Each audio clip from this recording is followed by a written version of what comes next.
Assalamualaikum warahmatullahi wabarakatuh. Saya Aulia Syahrani, NIM 22011354888, mahasiswi jurusan Ilmu Pemerintahan kelas B angkatan 2022-2023. Pada video ini saya memenuhi tugas ujian tengah semester dengan dosen pengampu Bapak Nurdiansyah MPD dalam mata kuliah Pendidikan Kewarganegaraan.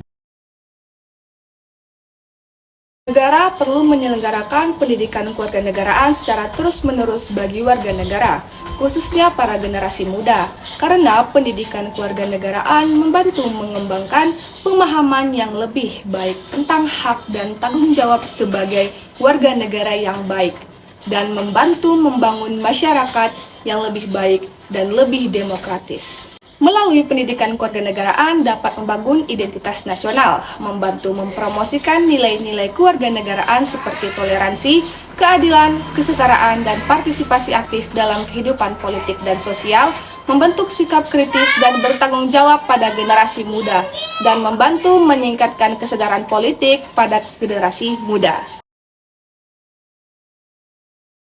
Pancasila adalah dasar negara Indonesia yang mengandung 5 nilai dasar, yaitu ketuhanan yang Maha Esa, kemanusiaan yang adil dan beradab, persatuan Indonesia, kerakyatan yang dipimpin oleh hikmat kebijaksanaan dalam permusyawaratan perwakilan, keadilan sosial bagi seluruh rakyat Indonesia.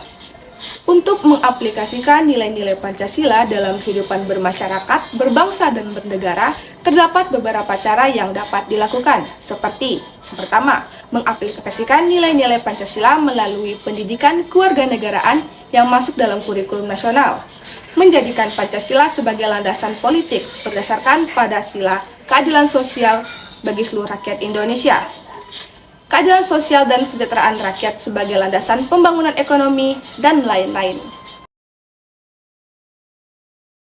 Identitas nasional sangat penting karena dapat memperkuat persatuan dan kesatuan bangsa serta meningkatkan rasa cinta dan kebanggaan terhadap bangsa dan negara. Salah satu identitas nasional bangsa Indonesia adalah bahasa Indonesia. Bahasa Indonesia dipilih sebagai identitas nasional karena memiliki peran penting dalam mempersatukan bangsa Indonesia yang terdiri dari berbagai suku, agama, dan budaya. Bahasa Indonesia dipilih sebagai identitas nasional karena dapat memperkuat persatuan dan kesatuan bangsa, meningkatkan kebanggaan terhadap bangsa dan negara, dan memudahkan proses administrasi dan birokrasi. Bentuk hubungan antara negara dan warga negara dapat dibedakan menjadi dua, yaitu hubungan vertikal dan horizontal. Hubungan vertikal adalah hubungan antara negara dan warga negara yang bersifat hierarkis.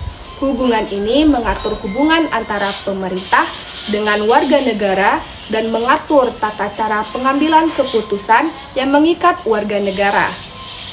Hubungan horizontal adalah hubungan antara warga negara dengan warga negara lainnya. Hubungan ini tidak bersifat hierarkis, melainkan lebih pada kesetaraan. Menurut Undang-Undang Dasar 1945, hak dan kewajiban warga negara diantaranya sebagai berikut.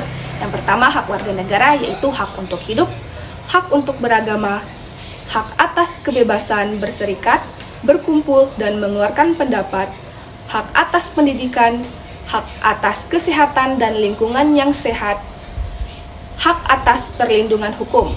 Sedangkan kewajiban warga negara yaitu kewajiban untuk mempertahankan kemerdekaan negara kesatuan Republik Indonesia, kewajiban untuk menjunjung tinggi nilai-nilai agama dan moral, kewajiban untuk menghormati hak asasi manusia lainnya, kewajiban untuk membayar pajak, kewajiban untuk memenuhi wajib militer atau wajib bela negara, kewajiban untuk menghargai keanekaragaman budaya Indonesia.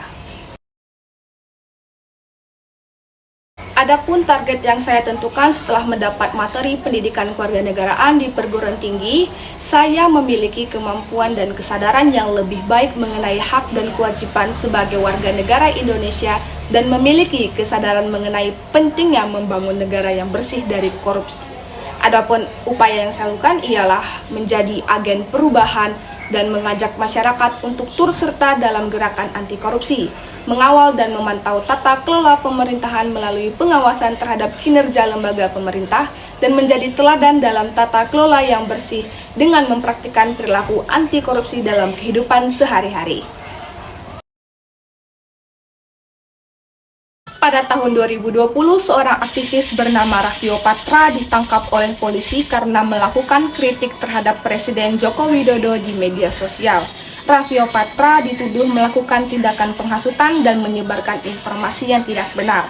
Kasus ini kemudian menjadi sorotan karena dianggap sebagai pelanggaran hak kebebasan berekspresi dan menimbulkan kekhawatiran terhadap kemungkinan adanya kriminalisasi terhadap aktivis dan kritikus pemerintahan. Kasus Raffio Patra menunjukkan adanya kekhawatiran terhadap penyalahgunaan wewenang dalam mengenai kritik terhadap pemerintah. Oleh karena itu, perlu dilakukan reformasi hukum dan perbaikan sistem keadilan agar hak kebebasan berekspresi dan demokrasi dapat terwujud secara optimal di Indonesia. Secara umum, perkembangan demokrasi di Indonesia saat ini menunjukkan kecenderungan positif. Namun masih terdapat beberapa persoalan yang harus diatasi. Salah satunya adalah persoalan keberagaman, terutama di tengah munculnya berbagai isu yang berpotensi memecah belah kesatuan bangsa. Indonesia sebagai negara yang memiliki keanekaragaman suku, agama, dan budaya harus mampu menjaga keharmonisan antara kelompok-kelompok yang berbeda.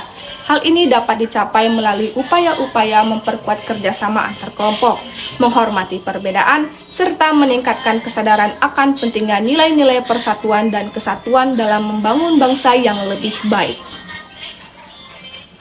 Baik, sekian jawaban yang dapat saya sampaikan. Bila ada salah kata dan kata yang kurang berkenan, mohon dimaafkan. Wassalamualaikum warahmatullahi wabarakatuh.